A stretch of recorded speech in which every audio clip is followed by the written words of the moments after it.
We are in Pirkei Avot, chapter 2, Mishnah 9, and here's what it says.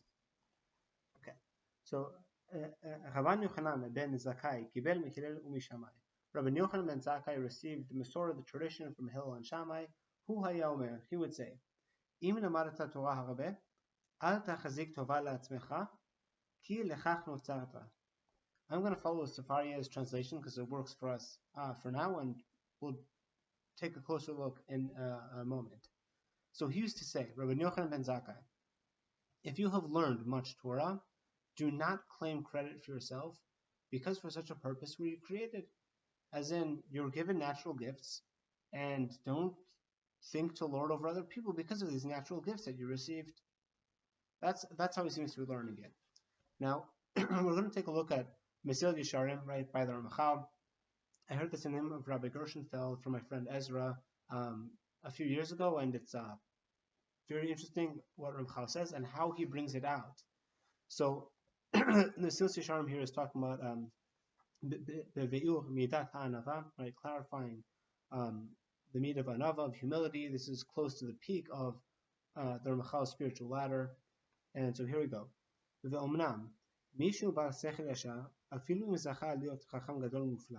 Right, a person who's a very wise person will follow Rabbi Gershenfeld's translation here.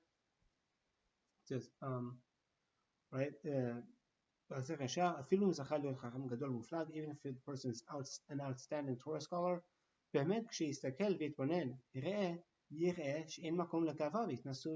when he looks and contemplates, he will see that there is no room for haughtiness. Right?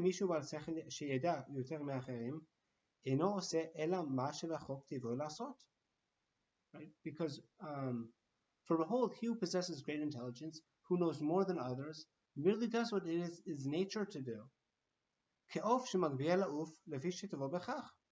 Right? He's like a bird which flies upwards because of its nature. Right?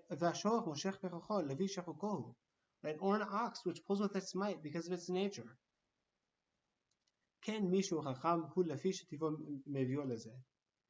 הביאו אותו שעכשיו אינו חכם כמוהו, היה לו שכל טבעי כמוהו, היה מתחכם כמו שנתחכם. אם כן, אין כאן להתנשא ולהתגאות. Right?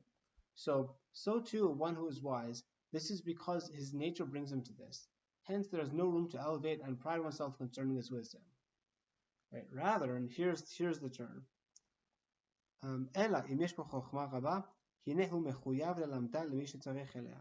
Right? He is obligated to teach it to people who need it. וכמאמר רבי יוחנן בן זכאי in our Mishnah, אם למדת תורה הרבה, אל תחזיק טובה לעצמך, כי לכך נותרת. Right? If you have learned a lot of Torah, so how is he learning this? If we're going to say the way we learned it from Safaria, as in, if you have learned much Torah, do not claim credit for yourself, because for such a purpose were you created, that sounds like what the Ramchal had already said. The Ramchal has just said, you've been given natural gifts, and therefore, don't claim credit for yourself.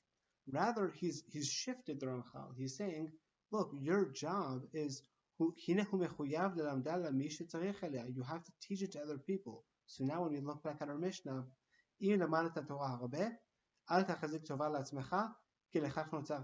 if you've learned a lot of Torah, don't hold it to yourself. Don't hold it for yourself. That's what you were created for. You're created to teach. That's amazing. And that's how Rabbi Gershenfeld learns Mesilat Yesharim, and that really seems to be coming straight out of the page. And moreover, Rabbi Gershenfeld actually goes further and starts to quote psukim, specifically when Moshe is called an anav, right? At the end of Parshat Behalotcha, it's literally right at the very end. His siblings have what to say about his actions, and the Torah itself comes to Moshe's defense. V'aish Moshe anav me'od mikol ha'adam asher al pnei adama. The man Moses was very humble, more so than any other human on the face of the earth. And what does the word anav mean? Humble. Says Rashi, shafel v'savlan. Now the way we normally translate that is humble and patient, right? Shafel, humble, v'savlan, and he's patient. However, Rabbi Gershenfeld says no. Shafel means low. It means the person is low to the ground. Why is he low to the ground? Because when people insult him, it doesn't make a difference to him, right? Moshe, he's not concerned with what people have to say. He has his mission, and he does what he has to do. But moreover, what's particularly fascinating is his translation of savlan. What's a savlan? It's a porter, a person who carries things. Now, I was very puzzled when I first heard this. What's the basis? So actually, at the very least, which is an excellent source, there's a Gemara. At the very end of Kiddushin, right? Pei bet, Amud bet, in the first long line, according to our Gersa, it says like this: Tanya, Rabbi Shimon ben Elazar Omer, Miyamai lo ra'iti tzvi kayetz ve'ari savel ve'shual chenvani. Right, and from the beginning of my days, I've never seen a tzvi kayetz fine ve'ari savel, and a lion who's savel. What's savel? Says Rashi, nose masaot, person who carries a load, who carries burdens. That's what a porter is.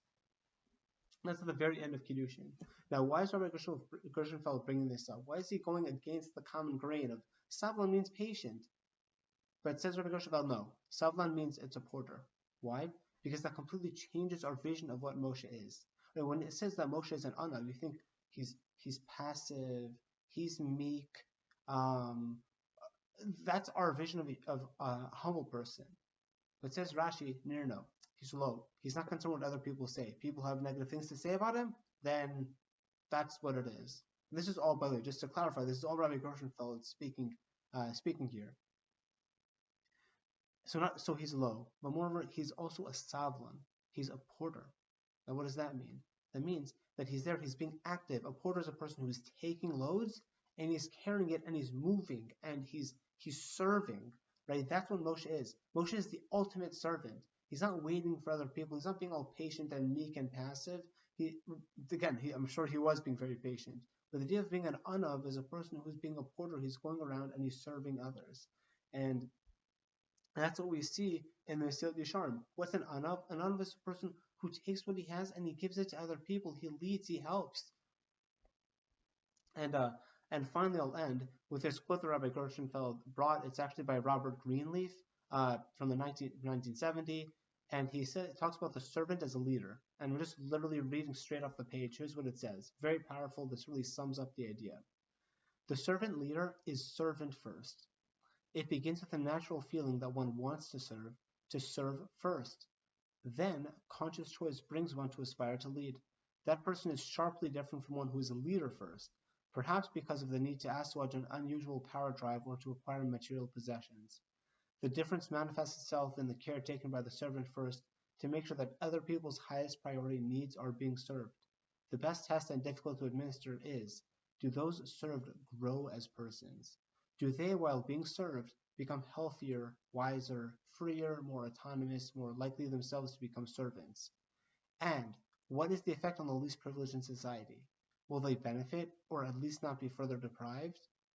A servant leader focuses primarily on the growth and well-being of people and the communities in which they belong. While traditional leadership generally involves the accumulation and exercise of power by one at the top of the pyramid, servant leadership is different. The servant leader shares power, puts the needs of others first, and helps people develop and perform as highly as possible.